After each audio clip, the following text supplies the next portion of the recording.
To the Open Space Alliance's Regional Urban Wildlife Symposium. This is the third symposium we've had. Chris Hoy, in the third row here, organized the first one. It was at Charlotte Hall Museum. And I helped with a team of other people to organize the second one, which was also at Charlotte Hall. And we decided this year to put all our eggs in one basket, and it's a great basket. We're going to have Walt Anderson give a wonderful presentation to you tonight. I just want to give a little background on Walt. I'm sure a lot of you already know who he is and all of his wonderful work, and that's probably a lot of why you're here. But just to give him the credit he deserves, Walt is a naturalist, an artist, a photographer, and a professor of environmental studies at Prescott College. He has led nature-based and photography expeditions around the world, most recently in East Africa and Antarctica. His writings, artwork, and photographs are all ways of sharing his passion for the natural world. At Prescott College, where he has taught and advised for 20 years, he promotes experiential education through fostering informed imagination.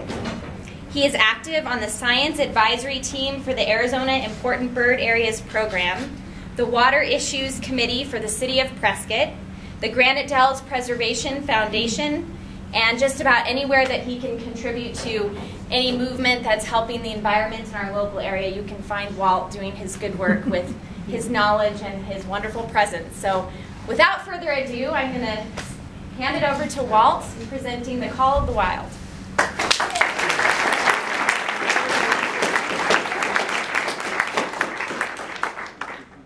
Okay, I'm going to challenge you tonight with the idea of the call of the wild, and are we listening? And I think there's a lot of different ways we can interpret that. I think we're ready to go here.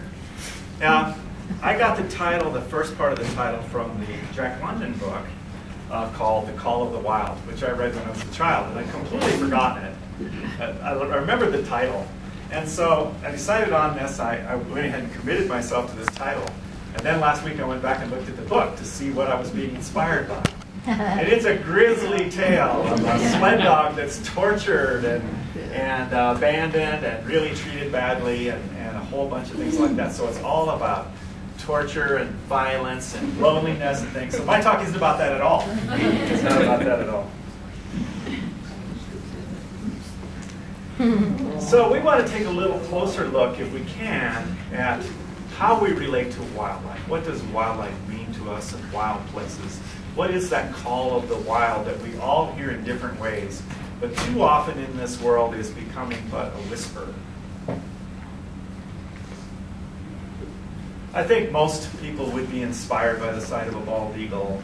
And the bald eagle, of course, is our national symbol. And a lot of animals have become symbols, whether we intend them or whether the ecology behind it supports that or not. They become symbols in our lives. I think it's important to go beyond the symbol to the animal behind, because each animal is a story. Each animal is really important in its own way. We do often take inspiration from things like raptors, which with their fierce demeanor and independence and things really are, those are traits that we tend to admire. But we're also impressed by the beauty of the small things, even little hummingbirds, with their great diversity, their stamina, their belligerence at times. The hummingbirds are quite belligerent, and so forth. There's lots of human traits that we can apply to animals, which that's what we call anthropomorphism. We have to be a little careful about that. But nevertheless, if we take some good lessons from what we see, we can learn from that. Birds are often popular with people because they're colorful, diverse, and they do have a lot of symbolic suggestion of grace, freedom, beauty, things like that. There's a little delay on this thing, so it's going to take a little getting used to. But sometimes we're pretty ambivalent about the wildlife that's around us. We have mixed feelings about the pigeon, for example. The pigeon is about the only creature that can survive, along with the rat maybe and the cockroach, in the inner cities of our country in an urban environment. So we should admire them for that. But they're also kind of looked down on in the cities because they're quite abundant and sometimes a little bit messy. And so we have these mixed feelings about them. For many people in the city, though, this is their contact with nature. This is very important. We might not like too many of them around the city of Prescott. And then we look at our little rock squirrels out here, and to some of us, they're cute, charming little creatures with a lot of appeal. To other people look at them and they see them as pests. So we have to realize that we, in the sense of the human race, are not a monolithic group. We're all over the place in our attitudes toward animals. But I think it's important that we reconnect with animals and learn from them, and learn particularly how they fit into the environment, which is the environment that we all have to fit into, especially as our populations keep growing. Now, deer are beautiful creatures until they're in your yard eating your apple tree or your rose bush, which they do, right here in Prescott. We have a lot of urban wildlife in Prescott. I illustrated a little book called Coexisting with Urban Wildlife about the Central Arizona Highlands, and I wanted to mention that I've donated 40 copies of that to the Open Space Alliance to sell so that they can make some money for saving open space and for the educational programs and other things that they do. So they're not allowed to sell them here tonight in a library. They don't sell books in the libraries, I guess.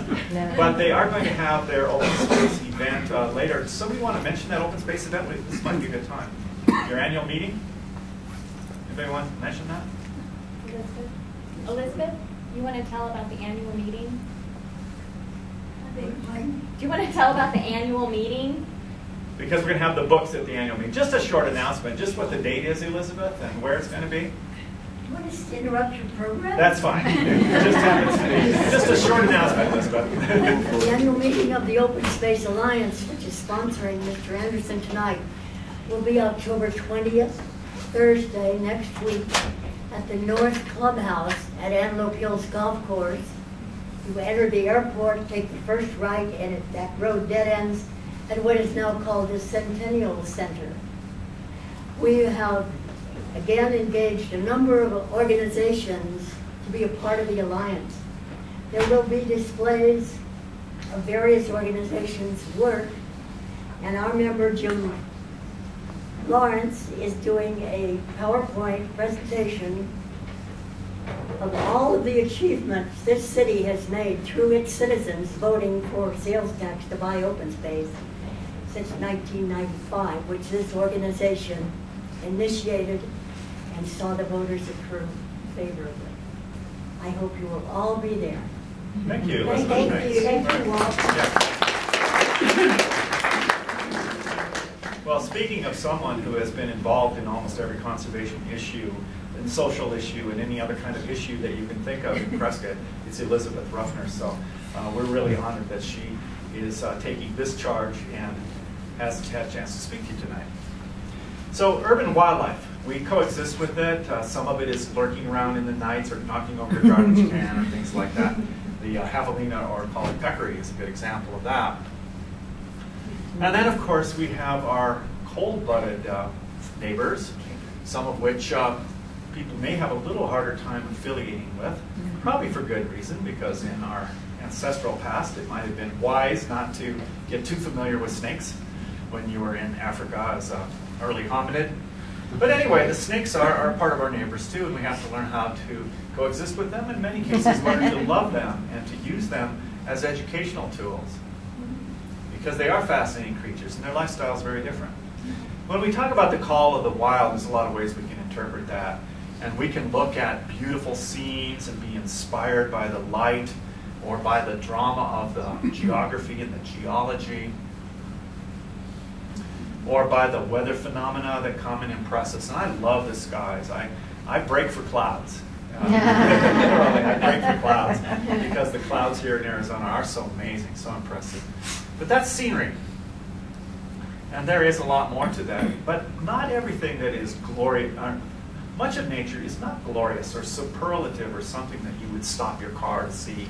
So we need to get familiar with the normal landscapes as well. The rangelands, for example. I think this is quite beautiful at this time, even though it's almost a monoculture of buckwheat with a snakeweed or two. But there's a lot we can learn from that kind of landscape. We can learn a lot from the marshy areas, the wetlands around our lakes and around our streams. And we can learn a lot from the forests. And that is one of the duties of a naturalist, is to share his or her knowledge and appreciation and passion for the natural world, including all these different ecosystems.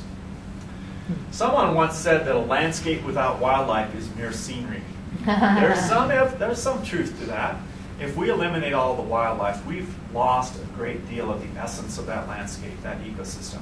And that has happened. We had a major extinction of native wildlife about 13,000 years ago when the Paleo Indians came across the Bering Land Bridge, or however they got there, and moved quickly through North and South America. And there was a major extinction.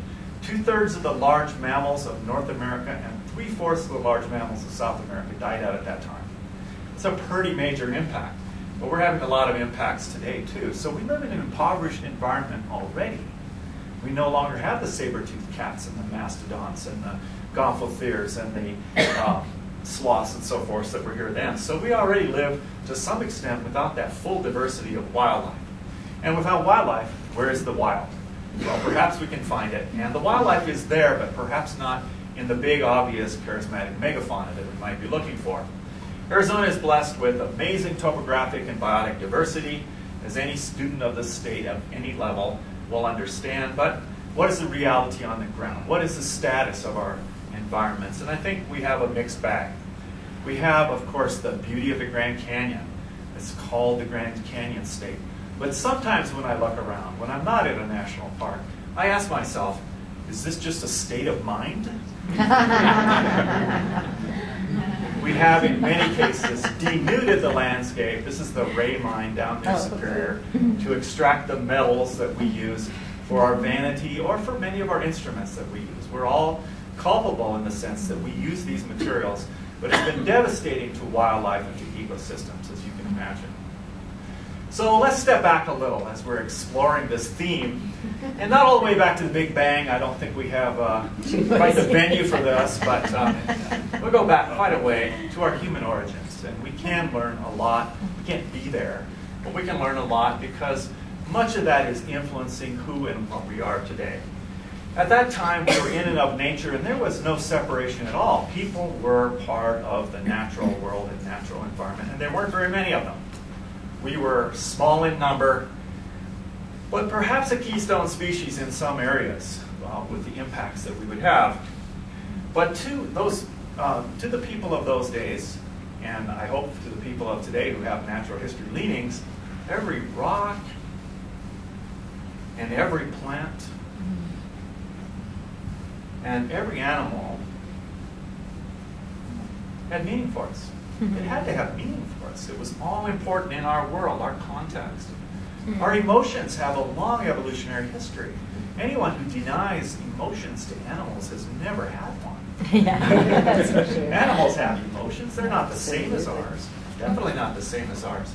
But there's a lemur and a mountain gorilla, both of which I've seen in the wild.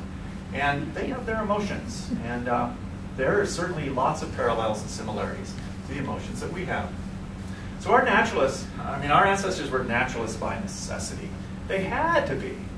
Otherwise, they would not live very long. A failure to read the clues would have meant a short life for sure. Natural selection was operating on them much more physically than it is today. Although we'll probably pay for that in the long run. So where are we today? Let's think about it. We've changed our landscape so dramatically. And some of the wildlife has adapted and some of it has not. Now that we're civilized. That's some of the civilization along the Colorado River. We can step back from our current situation and look at the people who were here before us. The Paleo Indians that came in had enormous consequences on the landscape in a fairly short period of years. Those extinctions all occurred within about a 500-year period after they moved through the continent. But then in more recent times, we've had people who have settled in the Red Rock country and built their houses, employing good solar design, for example, and living closely to the land. They had to know what was edible, what was not edible, what was dangerous, what was safe. They had a lot of connection with wildlife, and we can only speculate, but their connections with wildlife must have been pretty powerful. And of course, the Indians have been reduced greatly from the earliest days. We're looking across the Yavapai Reservation. What does this tell you? What does this tell you about the landscape of Prescott? This is one of the things that's actually stirred a lot of activity among people who value Prescott for its open spaces and for its quiet way of life. When this stripping of the hills started to happen, many people got excited and agitated, and several city council members were turned out for their votes, that is, turned out of office. And this is an image that I sent to the mayor at the time. I took it with a telephoto lens from the top of Thumb Butte. It's not the way we want Prescott to go, I don't think. But Prescott now is an urban area. We're living in an urban area. It's the third largest urban area in the state, I learned, which is pretty amazing. The Phoenix area, the Tucson area, and then us. That's pretty amazing. I don't think we'll quite reach the status of those two, and I hope we don't. But we are an urban area, and we have all the trappings of life in an urban environment. And yet, even though we've moved into the 21st century, you go down to Whiskey Row and around the square and so forth, you just see that there's still a lot of people think we're an old Wild West town. That old Wild West theme still is pretty strong here. But when you think about that old Wild West time, wasn't such a glorious thing. They just about exterminated the bison. Bobwhite quail haven't done too well in recent years. And we have pretty well exploited our wildlife for a long time. However, we have honored some of our wildlife. There's Bill the elk on top of the Elks Theater. And there's a great horned owl, stuffed one, of course. Not a stuffed one, but a plastic one, sitting over on the building to keep the pigeons off. So we still have certain kinds of connections. But more often than not, we're stuck in our air-conditioned buildings and our air-conditioned cars racing down the highways with little regard to the wildlife whose lives we are interrupting, whose corridors of movement we are cutting with our highways and with our traffic. When you see the carnage along the side of the roads with the carcasses of the animals, you begin to realize we are interfering in their movements for sure. So our earlier European settlers and their descendants really brought a lot of changes to North America. And here you can see a deer up there in the far left. You might see how well it blends in. The cow doesn't blend in as well, and that's metaphorically true as well.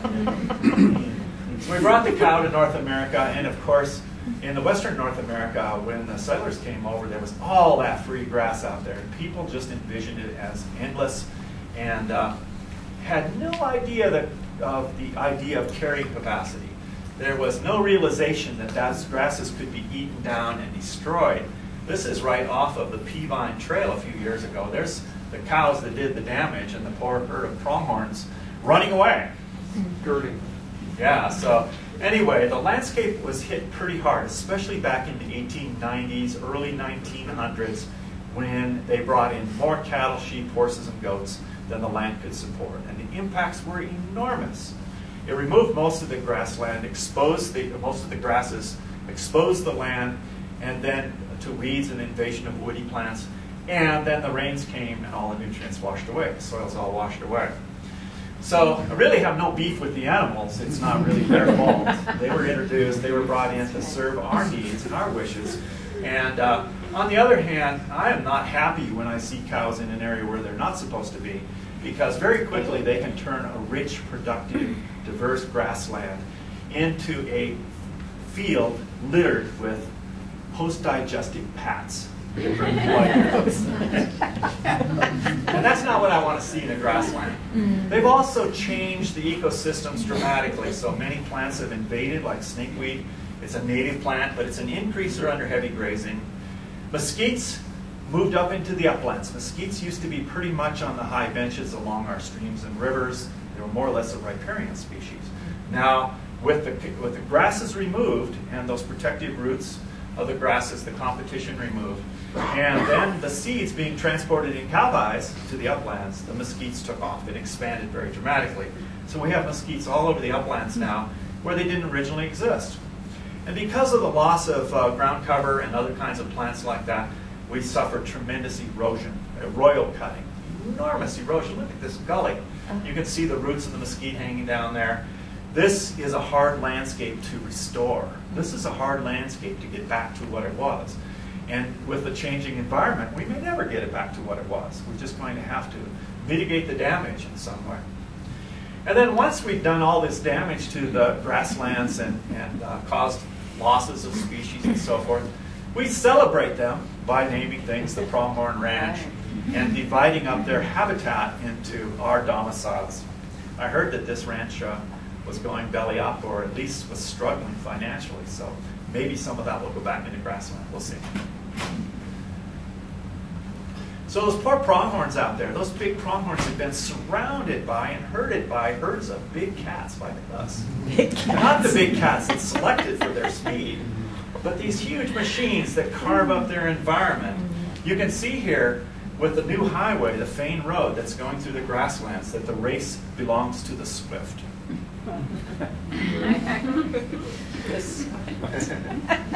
So pronghorns went through a period of time in which their numbers were really seriously decimated from an animal that might have been 40, 50 million across North America. They got down to a relatively small number of thousands and were pretty close to extinction. But then with some protection and with sportsmen doing, setting regulations and limits, and also trying to protect their habitat, pronghorns have made a major rebound. The best place in the state for pronghorn breeding and so forth is in the Prescott Valley area. But now it's all being torn up by roads and houses. And that value of those lands has certainly diminished significantly for the pronghorn, often with no regard to the passage that they would need to stay viable populations. The grassland birds have suffered as well with overgrazing, particularly, and other things. The eastern meadowlark, which is probably going to be split as the Lillian's meadowlark, it's different here, and the western meadowlark. These are birds that depend on grasslands, and there are many others as well, and those have diminished dramatically with the change to the grasslands. One of my favorite animals, not restricted to grasslands anyway, but sort of a geomorphic engineer, an animal that really has an influence on its environment, is the pocket gopher. And here we see one. They do a tremendous amount of movement of soil underneath the ground. In fact, in grasslands, much of the life is occurring underneath the ground. Pretty amazing. It's another underground movement. We also see, if we look closely, and this is part of what being a naturalist is, looking closely and appreciatively, we find the horned lizard, which is our version of the anteater. They have an ability to feed on ants, these very venomous harvester ants. And they're very cute little creatures. And again, it's something, as long as you're not on the anthill, that you might want to get down close and look at. But those ants are fierce, so watch out for them. Now, many people are attracted to Prescott because of these lush, beautiful forests that surround the town. And I look at those forests and I say it's an illusion. Our forest is not healthy. The Forest Service is making a lot of strides in trying to improve it. But these thick dog hair stands of trees like this are not the natural state of our forests. Originally, hundreds of years ago, fire was fairly frequent. Every 3, 5, 10 years, a fire would burn through an area and remove a lot of the ground cover. And it really favored a savanna situation with a few stands of big trees, really big pines that can survive the fires. Maybe some rocky outcrops with oaks and other things on them. And the rest of it was savanna, grassland, and very diverse. And that allowed the water to infiltrate and to feed our aquifers and so forth. But with logging and mining and the introduction of cattle, the forests were pretty well destroyed. The forests that have come back are way too dense.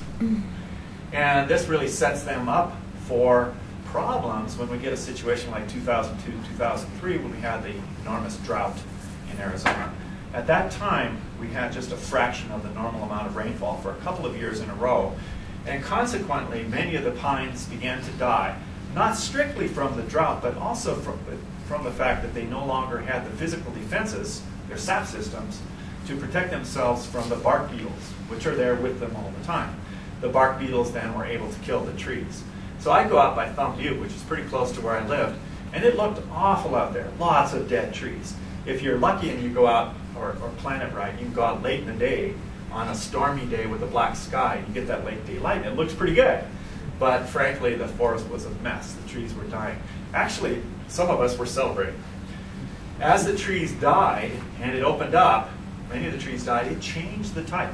Up by Crown King, many of the pine trees died, in many places around the state, throughout the West, even up into Canada, where drought is, and bark beetles are killing lots of trees.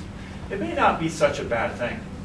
When this happened, the trees had died out by Thumb Butte, and the creeks rose, because the trees were no longer evapotranspiring all that water, sucking all that water out of the ground and throwing it out into space. Those trees were dead. The surviving trees got more water, and the creeks rose. And that's a real statement about the importance of opening up those environments and restoring a fire ecosystem here that was here before. Very difficult to do, however, when there are houses in the woodlands. And now the woodlands have progressed to a state where a fire occurs now in a dense stand like this up in the Sierra Parada. It's going to be curtains for those trees, maybe curtains for those houses too. It is not a good situation, and it's something everybody fears. You know about the big fires this last summer. I went down to southern Arizona and saw the Horseshoe 2 fire in the Chiricahuas. The Chiricahuas are a range, one of the Sky Islands that I love. I took this picture and a number of others from the Chiricahua National Monument, and the next day the fire roared through there. They evacuated the place, and that was all burned up. So everything you see in the foreground was gone the next day. It was an enormous fire. It burned almost all the high elevations of that range. I watched flames 200 feet high raging toward that lookout tower up there, the Barfoot Tower. Historic fire tower that had been there for many years, rebuilt this last year, and it burned up. I saw it happen. And the next day, this was all gone in the foreground. It was shocking. And my concern was the higher elevation sites were going to really take a hard hit. Of course, there were problems for humans who had built in the forest. A lot of certain houses were protected. Some of them were lost. But when I looked at the landscape, you could see that the higher elevation areas were hit really hard. And in the worst case scenario, you get the sterilization of the ground. And of course, there's no ground cover to hold what little soil is there. We don't have a lot of soil in Arizona.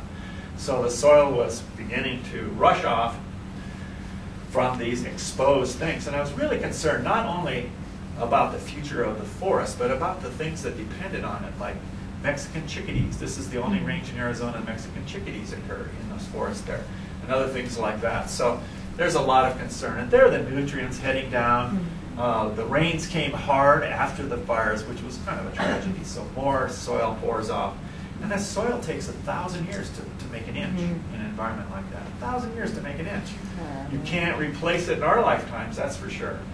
If this had been on Mount Graham, just a little bit to the north, the endangered species, the Mount Graham red squirrel, would have been gone. All of its habitat would have been gone. And that still could happen anytime. It is living on borrowed time, a small population on a Sky Island mountaintop where the climate is warming and the snowpacks are decreasing and so forth. But interestingly, in lots of places where the fire went, I went back a few weeks later, and sycamores that were burned top to bottom were sprouting at the base. And other things were coming back to life. And it is pretty miraculous to discover how resilient nature can be.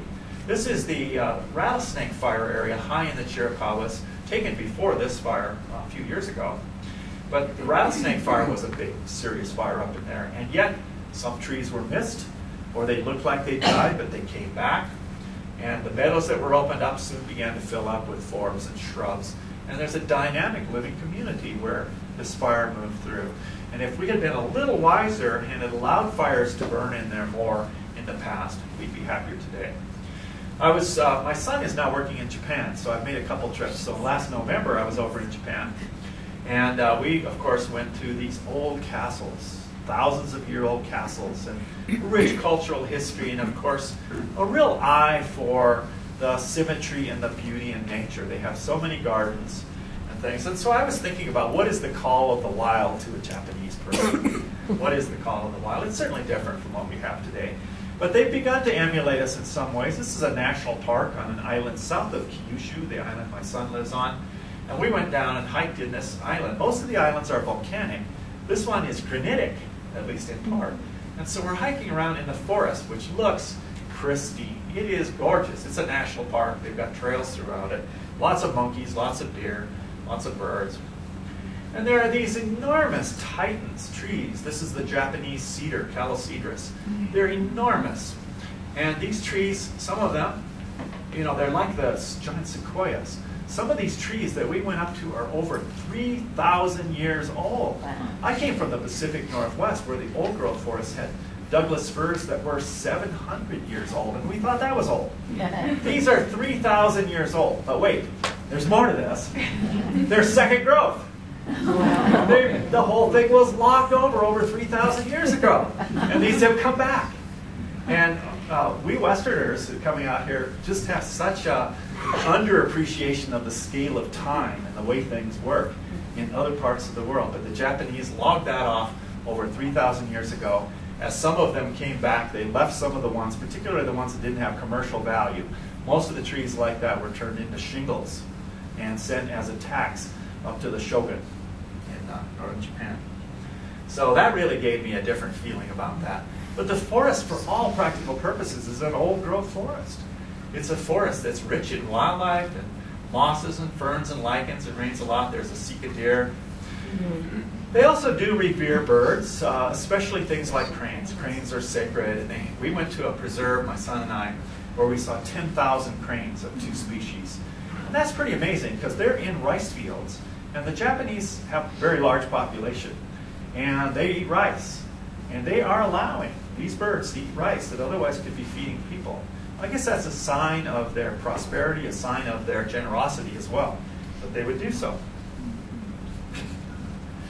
And there are shrines everywhere. You could go to a different shrine every day and it would take you years to see them all, big shrines and small shrines. And most of these shrines are ensconced in sacred groves, and there might be huge cedar trees there with ropes around them indicating that they're sacred. And people will leave little votives and little offerings to those sacred trees. So they do appreciate nature, but mostly as scenery. They don't have quite the same kind of relationship to most wildlife that many of us here in the West do. They love to get out on the trails and hike all over with their cameras. And believe me, they all have cameras in Japan. They certainly do. And they love those fall colors. And so it's very interesting. It gave me some insights. So then I swing back to Prescott. And this is the neighborhood I lived in for a number of years out near Sherwood Drive in Fun Butte. I now live in Granite Dells, and it's a totally different ecosystem. But one thing I discovered is this is pretty doggone good wildlife habitat. It was a ranch at one time. It was certainly grazed and farmed, but now it's a suburban environment with lots of trees, with water and with food, and wildlife thrives there. In fact, during the drought, the national forest hardly had anything to eat. The birds and everything all moved into town. So we're subsidizing the forest, in a sense, with our livelihood, and I think that's a good thing. I think it's good that we can do that, especially if we understand what's going on. Now, I lived near what was called Coyote Meadows, and used to prowl around out there all the time looking for wildlife. And then an upscale development came in, and I was afraid that I wasn't going to see any wildlife out there anymore. Never mind that this is a gated community. I have different ways through the woods. I don't need to go through the gates. And anyway, half these houses are empty most of the time. There are people not there. They're off traveling around the world or living in their bigger house rather than us. Or I don't know where they are. They're somewhere else because they're not there. And I've watched deer mating on the golf course there. And no one else around. It's pretty amazing. So the wildlife habitat is still there. They're coexisting with us quite well. But when you call something quailwood, and you put houses in this close that a quail can't squeeze between, I think you've lost something. I think you've lost something pretty dramatic. And I think that we should be thinking about the way we construct our houses, our yards, and the open space around them. Now, open space is really going to be critical. Here's another development. Again, all the native stuff is gone. I can't see a native plant there.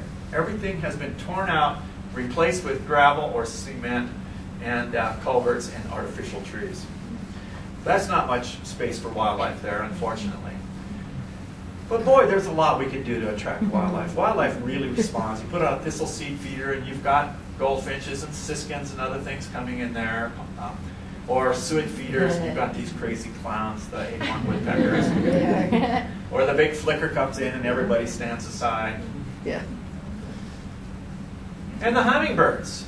I had 5 species of hummingbirds at my place in the Dells in one morning last spring. I was pretty impressed. But in southern Arizona, you would expect that. Up here, that's pretty unusual.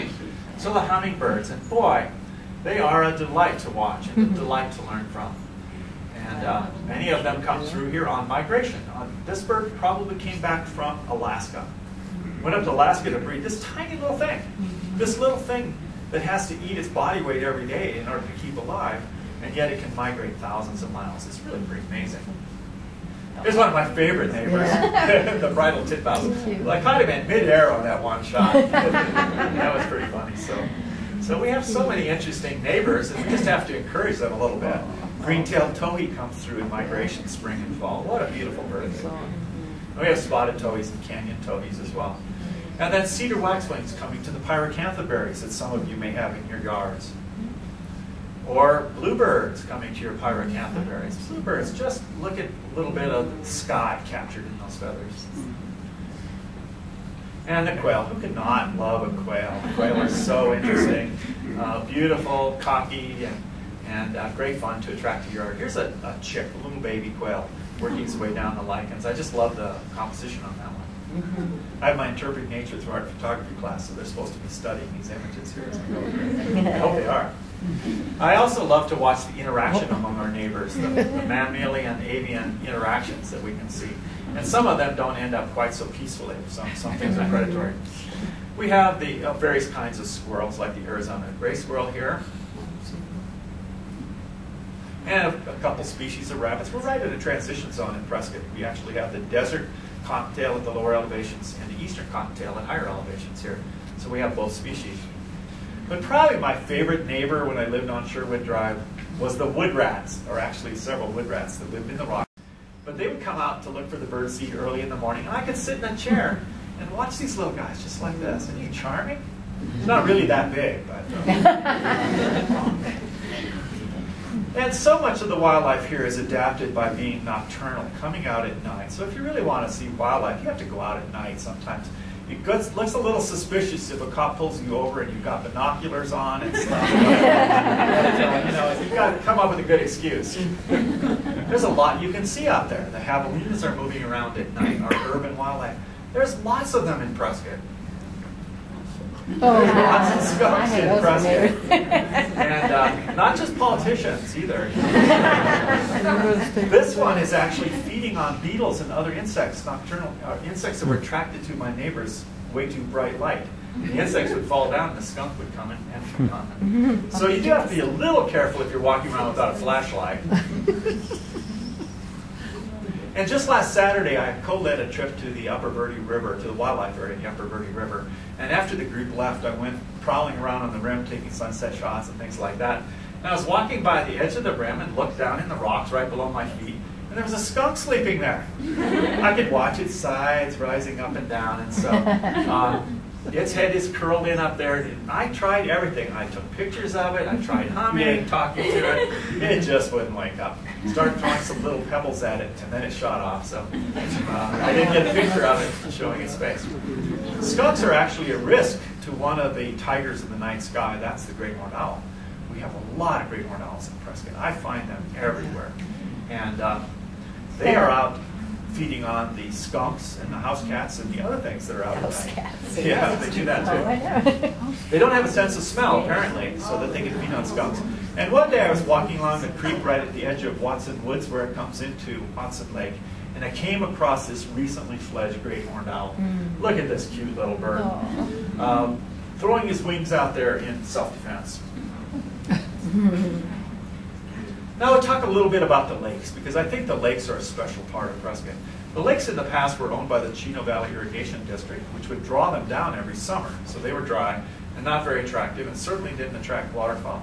Oh, maybe 10 years ago or so, I'm not sure on the dates, the city bought the water rights and left the reservoirs filled, and is managing them as part of their water portfolio, water that they can credit for houses and people like us who all drink water, but also for recreational purposes. The lakes have become very popular in many ways for many kinds of recreation, and they've become a paradise for birds.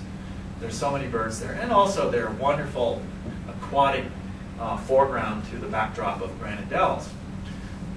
The dells, of course, and the lakes are what many of us are trying to protect, which I'll mention a little bit more later. But these lakes are certainly aspiring to be wetlands. They're growing shallower, they're growing a lot of aquatic plants, and there's going to be some need to manage them. At the present time, though, they are literally an important bird area, both figuratively and literally. They've been designated that. So we get thousands of waterfowl like northern shovelers. There's a mixture of shovelers and a few other species there. We get the gadwalls, these gorgeous birds that you have to see up close to really appreciate.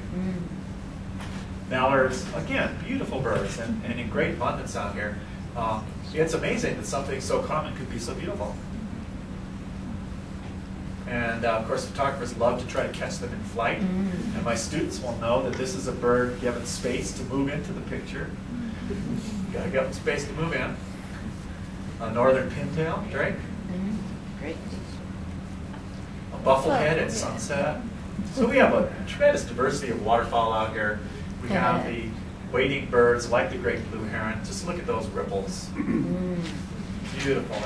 And I moved very, very slowly. It took me an hour to get that picture. I just moving in open, just moving very slowly, just barely edging. Joe knows, he does a lot of wildlife photography. You just got to be really slow.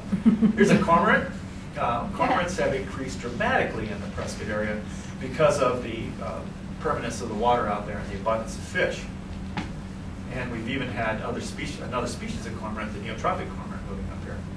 So here are some dowitchers. Those are migrant birds that come through. You can see them on the top in early January. It's sort of a chorus line of dowitchers there.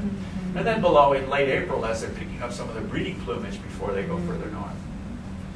And here we have one dowitcher on the right and some marbled godwits, a little bit larger shorebirds. So there's lots of things you can see down along the shore.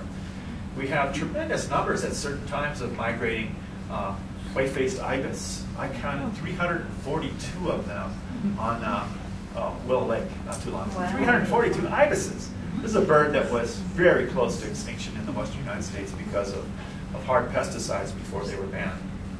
Our golf courses actually have some use for other than golf. They are feeding grounds for certain kinds of waterfowl, particularly American widgeons and the occasional snow goose. They love those. And then one of my favorite environments has become the Verde River. And the Verde River, of course, is in our watershed, or we're in the Verde River's watershed. Granite Creek here flows down to the Verde. There are some of us who are working on a grant about Granite Creek to the Verde, the watershed we want, and we're hoping to get some funding to really pursue the educational opportunities behind building this recognition and association of this watershed. And so here is the beginning of the Verde River as far as its current flowing area, but the watershed is much larger.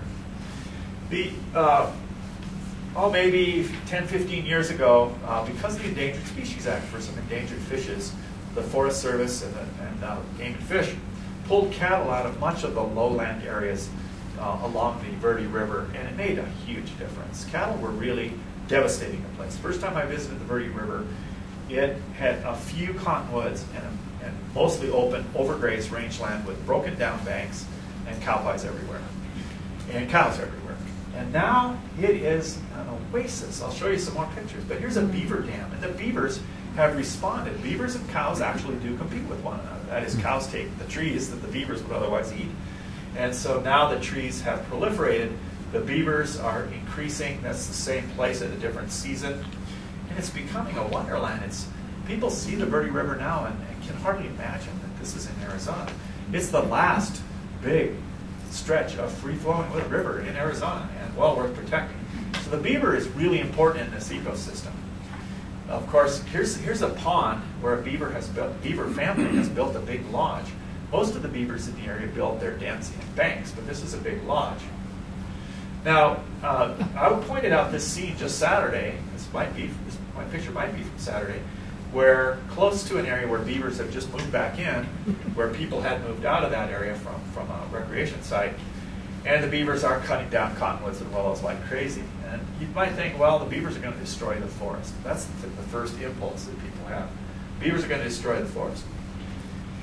But in fact, once the dams are well established and the ponds grow, they increase the habitat for bulrush and cattail, these immersion plants. You can see there the cattails have been cut. This is now the primary food. There's a dam here that's 351 feet long. My students and I measured it. 351-foot dam on the Verde River. And it is backed up a pool that's more than half a mile long. And there are cattails 15 feet tall or more, and bulrush. And now they're not cutting the trees anymore. They sharpen their teeth on them once in a while, but that's about it. It's amazing. So they're not destroying that forest. They are recovering the river. Here's a pond that I looked down. This was taken just Saturday. I'm up on a cliff and looking down. You can see a long pond running through the woods there. And look, the beavers are abundant here. They're living here, and there's 2 trees that they girdled that didn't fall. There's 1 tree up here that fell in. But are they taking that forest out? I don't think so. The forest looks pretty good to me. And the beavers really do an awful lot of good. They slow the water down in their ponds The nutrients settle in there. The pollutants settle in there. Even Giardia microorganisms actually diminish in a beaver pond because they're absorbed into the sediments.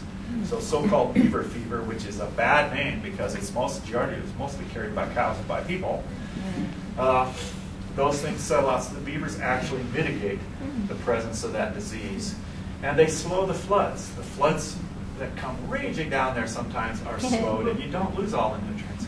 And they are the bonus for the otter. The otters love beaver ponds, and they love the things that live in the beaver ponds. And one of the things that really surprised us this year was the abundance of lowland leopard frogs. 20 years ago when I went there, all you could see was bullfrogs. And that's because the bullfrogs could tolerate the warmer waters that weren't being shaded by the trees that the cows didn't let grow.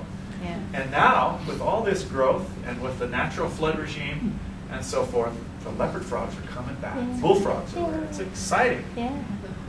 So I urge you to get to know the Verde River, and keep in mind that our city's demands for the water of the aquifer that feeds the Verde River could potentially threaten that. It's really important that we recognize the connection between the surface water in the Verde River and the groundwater in the Big Chino aquifer that we might like to pipe down here to Prescott to support more growth. We might like, not me. Yeah. All right, and here we have a native leopard frog being fed upon by a native garter snake. And this is a good thing. The natives can have each other. And there are still native fishes in the upper Verde River. This is one of the sucker. There's 2 sucker species there. And they're impressive. They're feeding on algae on the bottom and other things like that. And in many parts of the river, in fact, many parts of the west, the river's all dominated by introduced species like these smallmouth bass that were pulled out by a fisherman in the upper Verde River. We're hoping with the reestablishment of the health of the Verde River that the non-natives will diminish, will decrease. Oh, one hypothesis about the loss of the bullfrogs, in addition to the change in habitat, is that the otters may prefer the bullfrogs. And so the otters increasing because the beavers might be eating more of those big, fat, succulent 2-year baby bullfrog tendrils, and the big, succulent adults maybe preferentially over the leopard frogs. So that would be a good thing. And of course, when I talk about wildlife, I'm talking about the whole gamut here. Not bacteria, they're not wildlife, but they're important. They're important to the system. But the dragonflies, for example, the widow skimmer and the red skimmer, and the water striders. And you know, kids love water striders. You can't stop a kid from trying to catch a water strider. And here's the giant fishing spider, Dolomites, that occurs along the water. These actually catch small fish. Isn't that exciting? You can watch so many instances of predation and other kinds of interactions in a river like the Verde. Of course, we have our other cold-blooded friends, the ornate tree lizard, for example, and the eastern collared lizard, gorgeous animal right up here by the Verde River. And then a variety of snakes and other kinds of reptiles like the striped whip snake with the nice S-curve students. And the diamondback in the lower elevations particularly. This is where you want to use a telephoto lens, students.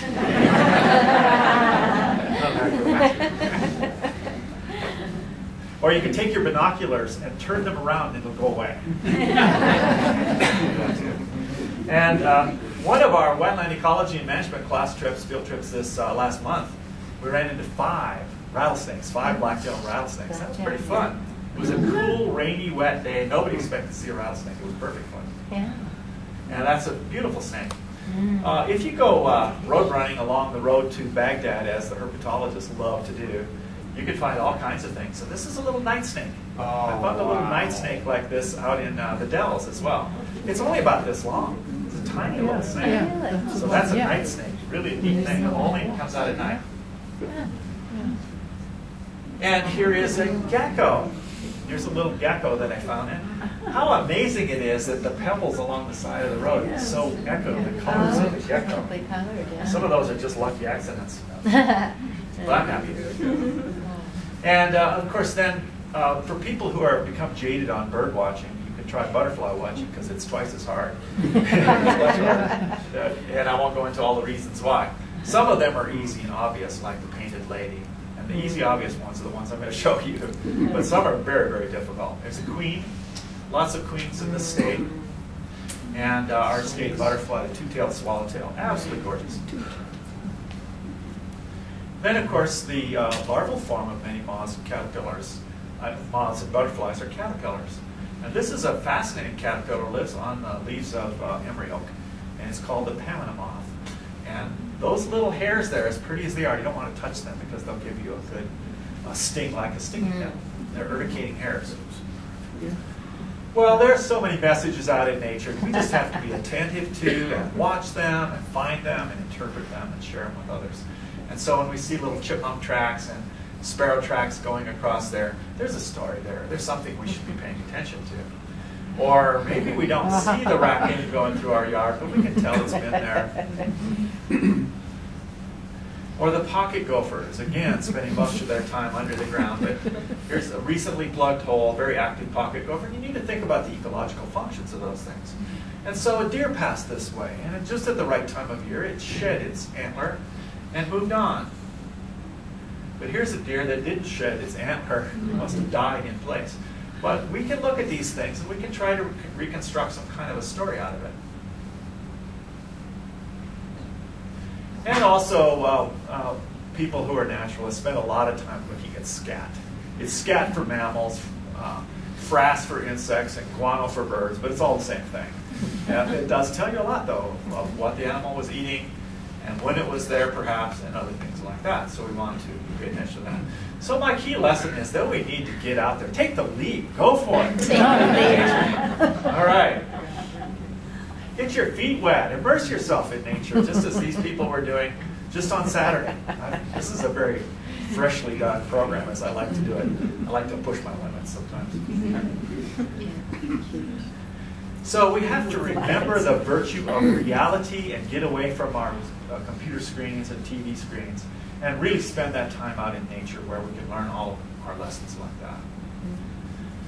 So what about climate change? I'm sure someone was going to ask that. So here in my yard, taken from the window, is a mourning dove in the back, which I see a lot of, and a white-winged dove that came in and spent a day there. White-winged doves are typical of the Sonoran Desert. They're moving up, and we're getting more sightings of white-winged doves at our elevation every year. They're moving up. A lot of things are moving up. Harris's hawk now is in the Prescott area. This is a bird of the Sonoran Desert, but it's now nesting in one of the nearby communities of Prescott. The cactus wrens are moving very close to town, and it'll be just a short matter of time before they're hopping around your yard as the cactus is growing out of your garden. But all the evidence is pointing toward a warming climate, warmer winters. I'm sure that some people in this room remember when the winters were much colder and much deeper and the hills were uphill both ways. You went to school. But things are changing for sure. The Gila woodpecker is now becoming fairly regular in the Prescott area. It's only a matter of time, I think, before the Pyrrholoxia gets here to join its cousin, the cardinal. And of course, javelinas are certainly part of our urban scene. And they're also spreading north. Javelinas are up to the Grand Canyon now, and they're doing quite well here. Then we need to monitor and keep in touch with many of the other native species. And there are many of us in this room, or some of us in this room, who count birds and who report our data. And the internet has made this wonderful. We can report things on eBird, and now everybody can find the data of what you saw. It's really a wonderful thing. I hope we do this with other things. So we can watch the timing of arrival of the white-crowned sparrows in the fall and how long they stay in the spring. And we can be surprised by the appearance of the white-throated sparrow, an eastern species. I had this white-throated sparrow in my yard all winter. And that white-throated sparrow, because it was keeping company with white-crowns, began to sing the white-crown song instead of its own song. So I thought that was quite interesting. There's a lot to learn. Now the house sparrow is neither a sparrow nor a house. I guess that's all it is. It's not a native species, and it's a species that has proliferated in North America since it was introduced. And sometimes these introduced species cause problems for our native species, so we need to be aware of that as well. I'm not going to linger on that, so I want to go back again to the lakes and keep returning to the lakes. And of course, water is so important for life and so important for our own inspiration as well. And these are reservoirs. They're not real lakes. Arizona doesn't have real lakes. It has two, but even those are sort of marginal lakes. And this water supply, as you can see, if the climate gets warmer, we get more evaporation. The lakes are going to shrink, and then the increasing demands on those. So the water could run out. And if we keep using water the way we have, where are the sand hills we're going to get more? It's just, so here's a pump that was produced at Sam Hill hardware store. We simply can't afford to use water this way anymore. It's wasteful. And what's going to happen when the tank runs dry? Well, I hope it doesn't mean pumping water from the big Chino aquifer into a big pipe and bringing it down here, because if we do, we are going to ruin that Verde River. It's a pretty clear thing. We also need to be concerned about the quality of water. And in my wetlands class, we can assess the health of water by looking at the aquatic invertebrates. But I can tell you, this is not healthy water.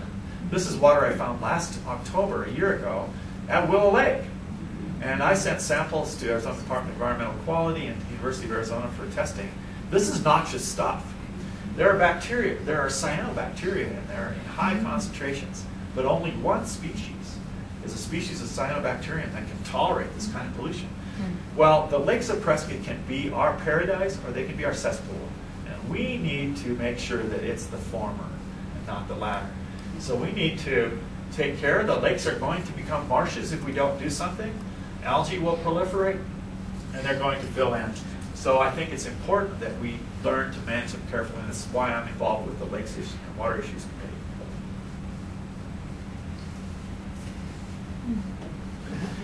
And we kind of wonder if all these chemicals we're introducing into our environment, if they're going to have some negative effects on our wildlife.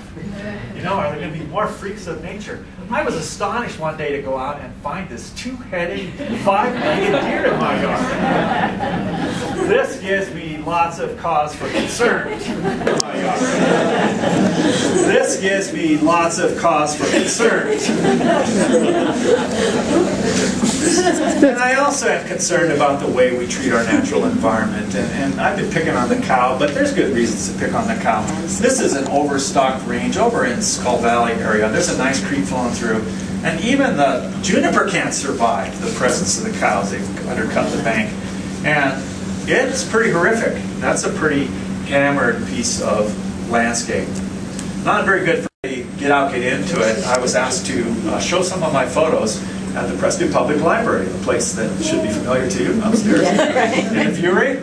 And we're going to have another display here featuring the lakes and water issues, the entire viewery, sometime I think it's coming spring, so come and watch for that. But this is our way of helping to reach out toward the public. These lakes are becoming very popular for recreationists, and then there can be potentially become some conflicts with humans and wildlife. However, in areas that are frequented, like city parks, you often find the wildlife becomes pretty tolerant. And there might have to be some restrictions on access to certain places, but it's not probably going to be a serious problem. This is a serious problem, where people let their dogs run free out there, and the dogs are racing across that landscape, helter-skelter, and we've got shorebirds nesting there, like the killdeer. It's a serious concern. But otherwise, the trails and the access points are wonderful places for people to gather, to have experiences running and biking, such tremendous recreational opportunities that didn't even exist here 20 years ago. Hey, interpreting nature class, does that look familiar? That was last Thursday when I had my class out, and some of them are here. So we are attempting to interpret the things that we're finding out there in nature. Well, here's a little, another blurb for the Open Space Alliance. You heard a little bit from Elizabeth, and their vision is to benefit communities by protecting the land for all present and future generations, for all life, in fact. Yes. And they are an alliance working with many organizations. And so I really want to encourage you to be involved with the Open Space Alliance and so forth. Well, I have to come back to the Granite Dells, which is one of the focuses of open space for us, because the Granite Dells is now where I live. That's my home, somewhere in the rocks there, a little bit out of sight. But what a spectacular landscape. In any other state in the Union, this would be a national park. And most of it's private, but we are saving it through city acquisition and through a new organization called the Granite Dells Preservation Foundation, which we are pushing, and many people in this room, Jim Lawrence particularly, one of the founders, we're pushing to try to protect this amazing landscape. Look at the skies. I go crazy on the skies out there in the Dells. It's spectacular. This is my neighborhood. That's an unmanipulated photograph. It's just the way it is out there at certain times. It's really spectacular. So I helped also in forming the Granite Dells Preservation Foundation to continue the open space work that some of us were doing when we were on a citywide committee on open space. But we're trying to protect the ecological integrity out there, and we want to do some serious land management through partnering with various owners and management agencies. We want to educate it, historical, cultural, and ecologically, advising and enhancing recreation and tourism, including trail systems, and fundraising for all of the above. So keep this organization in mind if you have any resources that you would like to spend. And look at this. Look at this is Granite Dells and Glacier Hill behind. You'd think you're in the middle of the wilderness. It's about 5-minute drive to Yavapai College. This is pretty amazing. Here we can look across the dells toward Granite Mountain, another one of our great iconic landscapes. How lucky we are to have Granite Creek still flowing through here with wood ducks and with blackhawks and even yellow-billed cuckoos that we found this year. And the wood ducks are just amazing. Only 2 places in the state that they nest. Right here in Prescott and over in the Verde Valley. And I have a passion for owls. All those owls, they're all different owls, and they're all photographed within the same 2-hour period along Willow Lake. There's 2 owl families that I found. I was out with Micah Riegner, and we found these 2 families. Is Micah here tonight? I was hoping he'd show up. Okay, he's probably got schoolwork to do. And there's many, many opportunities for education and for management. Here's Michael Bird of Prescott Creeks with one of my wetlands classes studying the plans for the restoration of Watson Woods. There's an amazing trail system throughout town. I really want to commend Chris Hosking of the city, who's been so involved in the trails work, and all the volunteers, the Over the Hill gang and so forth, who helped to make those trails possible. And then, of course, the wonderful seasons that we have here. It's a fantastic place. We don't want to lose it. They're priceless. This place is priceless. But we're going to have to spend some money to save it. So we need to really organize ourselves and to be very focused in our mission. Just dipping down to the south very briefly at Buenos Aires National Wildlife Refuge, established for the masked bobwhite quail, but really a biodiversity refuge near Bob McKeevery Peak.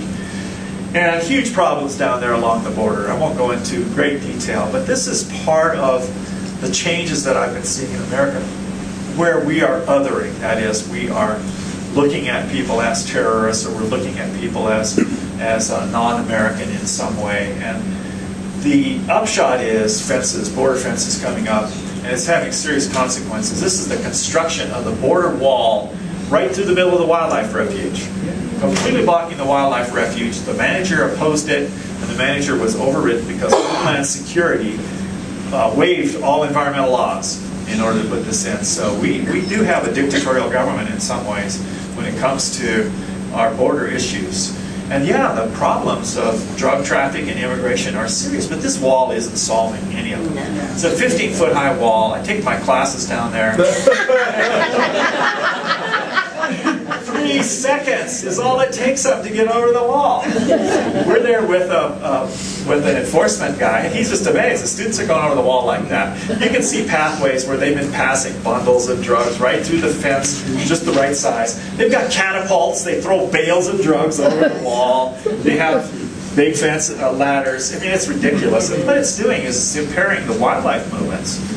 Oh, this is, look at that bus, how well camouflaged it is. Nobody's going to notice that.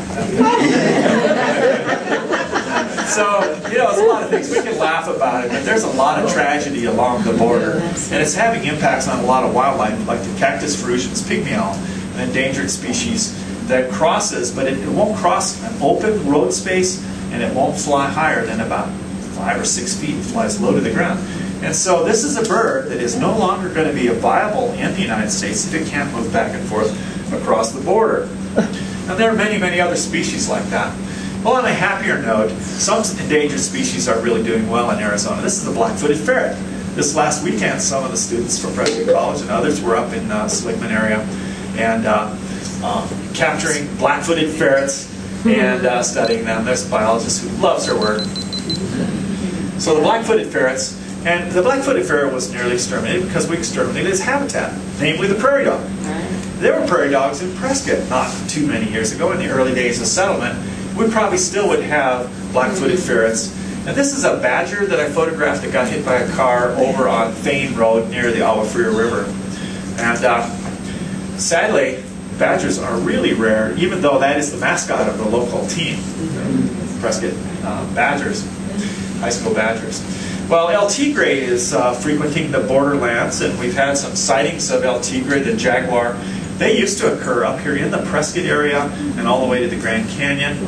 And then they were hunted out. It's pretty easy to hunt them out, but they have been making a comeback, and the wall is going to be very difficult for them to deal with.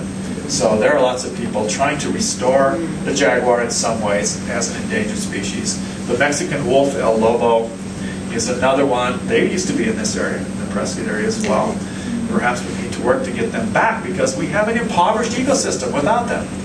They are keystone predators.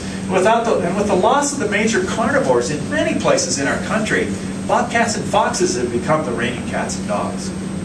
The reigning cats and dogs. Yeah, we got that.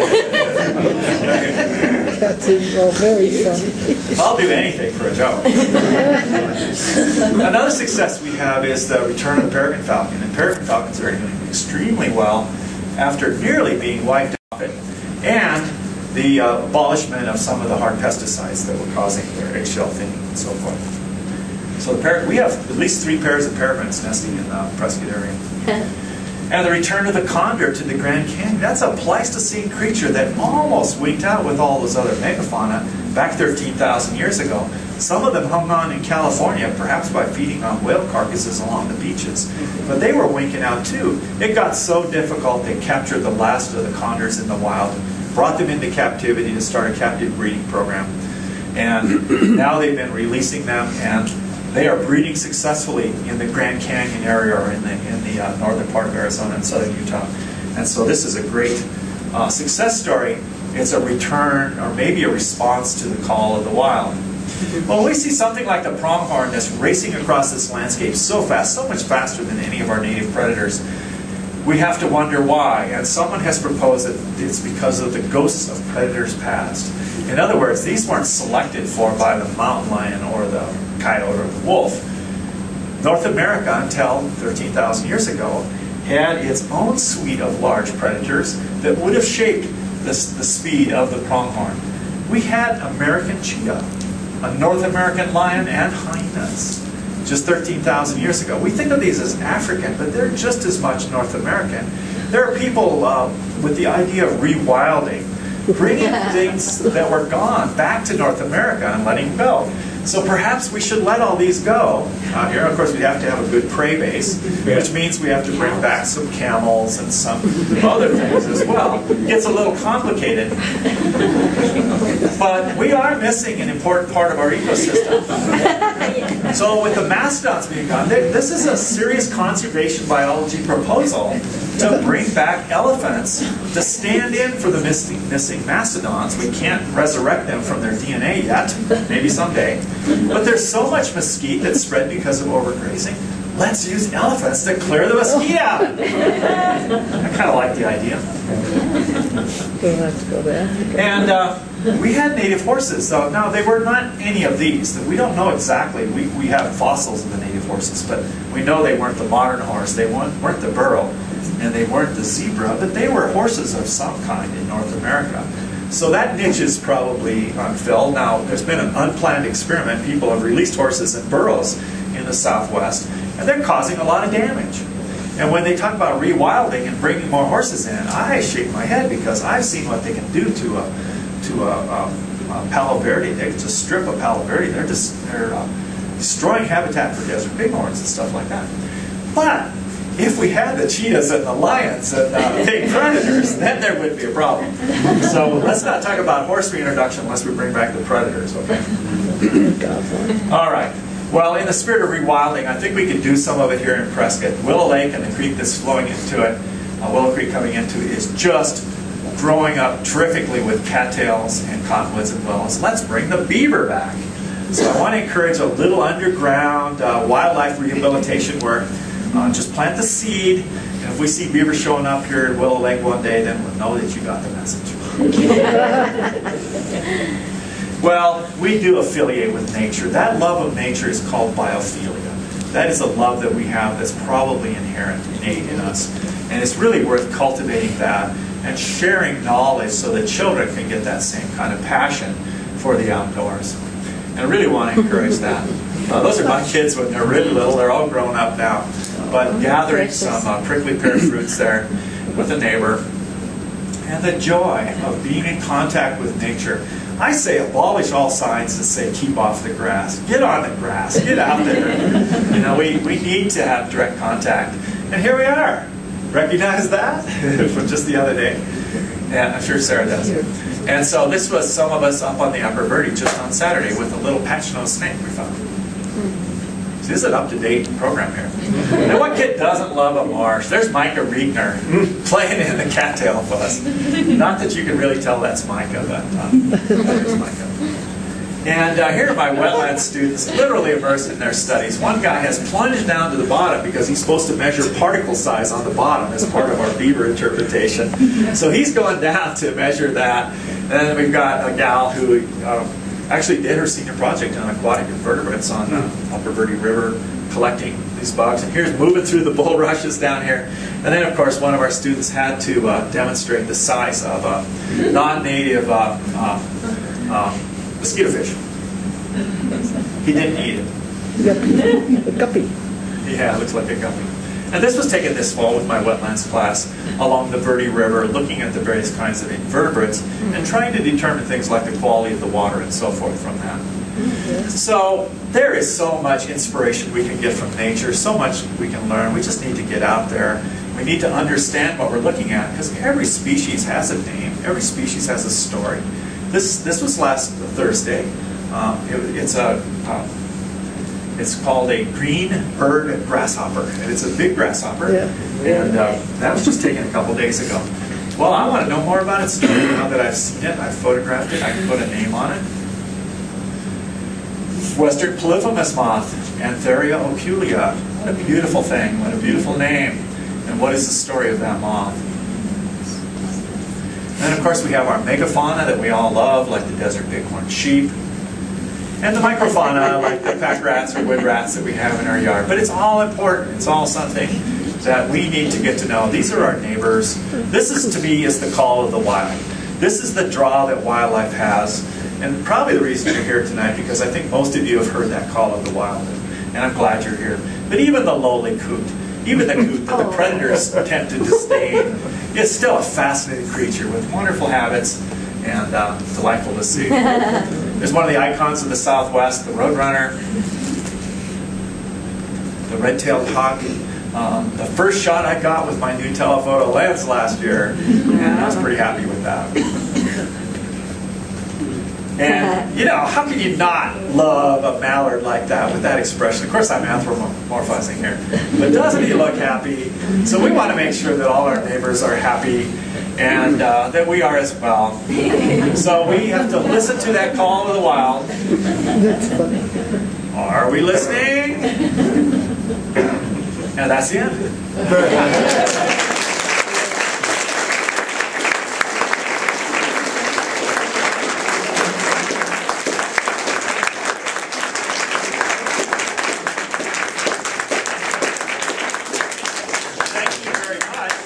We have time for a few questions? Yeah, just a few questions. Okay, if anybody has a question, yes. You mentioned a couple of times about the lakes filling in and becoming more marshy. Right.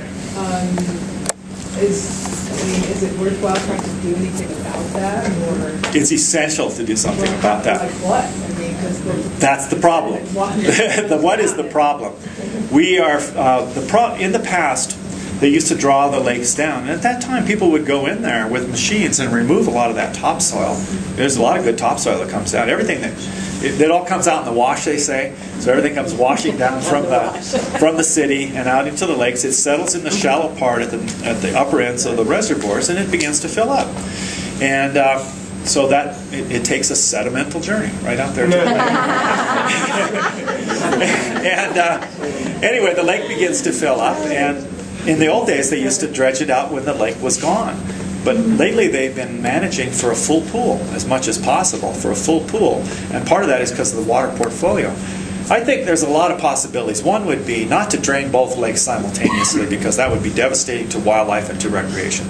But possibly draining down at least part of a lake for a period of time, keep the other one full, maybe do a little water transfer back and forth, or if that had some somebody who could use that topsoil. And there's not a lot of soil in Arizona. It's all in the lakes. So if we could use that soil, that would be good. Aquatic plants are proliferating in the lakes as well, and that's inhibiting boat movements. And the wildlife love it, though. Those aquatic plants are edible. But there can come a point where there can be too much algae and it can become toxic. And if that happens, then we're going to lose everything in the lake. And we're certainly going to lose our support for the recreation of the lake as well. So, yeah, way in the back. A couple of summers ago, I was a crew leader for the Youth Conservation Corps, and one of our projects was to remove tamarack from the upper Murray. The tamarisk? Yeah, that's right. And the guy that was leading us, I forget his name now, he does research up there. He said that before the grazing and all of that, there were a lot more grasses, and that it slowed the river down, so there wasn't as much erosion. Sure. And so, absolutely true. Yeah. And so the river can come back pretty fast because it has that water that everything needs to live. The uplands are going to take centuries to come back. The uplands that have been so degraded by overgrazing, it's not going to be an easy, quick fix. It's going to take a long time. There are things that you could do to improve it in certain places, but the cost-benefit ratio is pretty low. I mean, pretty high, I should say. The cost is pretty high for the benefit. Yes? You brought up Willow and Watson Lakes. Yeah. Fairly shallow lakes. Right. You didn't have, I noticed you didn't bring up either Goldwater or Lynx. Are they healthier than the other? That would be the next half hour. Oh. Well, they're a different kind of lake, and I was talking basically within the city limit. Yeah, they're not really alpine, but they're up in the forest, and they're reservoirs as well. And the same thing is happening there. You're getting accumulation of sediments in the upper parts of the lakes, and you'll get more emergent vegetation. But they also don't have as big a watershed. They're a lot higher in the watershed, and so consequently don't have as much stuff as comes down into Watson and Willow, which are the low part of this watershed. And so there are many creeks that feed into Watson and Willow, especially Watson Lake. Many creeks that come and converge on Granite Creek and go through there. And so that's one of the reasons. It's a huge watershed. And normally you don't have a lake in a situation like that. It's a reservoir because of the Granite Dells. Creates nice narrow gaps and rocks. But in a normal situation, you wouldn't have a lake there. It's not the type of site for a lake. Lakes usually occur with much smaller watersheds, not such a big watershed. Good question. You had a question? Do you have any knowledge of desert tortoise in the Granite Dells? And if so, what's its conservation status? I don't know. Maybe you can tell us. I only have rumors. And people keep desert tortoises. It seems to me a little high for a desert tortoise in the Dells, but you know, we have Gila monsters just over the hill on Iron Springs Road. The Gila monsters have been seen that close to town, so yeah, they're pretty close. And so it's not like it's impossible to have a desert tortoise here, but people often collect them in the desert and bring them home and keep them for years, during which they are dying very slowly. They will die in captivity. They just take a long time to die. So you might have a desert tortoise for 3 or 4 or 5 years, and then people get tired of them, having them around. They don't do much. Really, they're really pretty tortoise-like. And so then they put them out, and they can live anywhere for years as they're slowly dying. So it's possible people have released them in the Dells thinking, this is a nice rocky place, it looks like a desert, let's put them out here. So I don't know whether they're natural there or not. Okay. Yeah? Given how much the landscape has changed, and especially the human impact over so many thousands of years, how do we decide to what point we restore, especially when there are things like lakes that may not have been restored? Yeah, exactly. Well, that's a big thing, and that's why I'm saying, why go back to 1492 when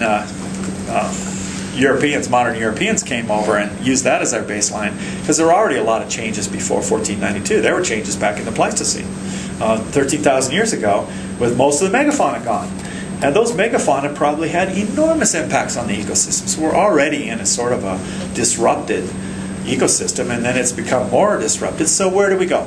And that's why I don't think it's totally impractical to think about introducing some of those Pleistocene circuits.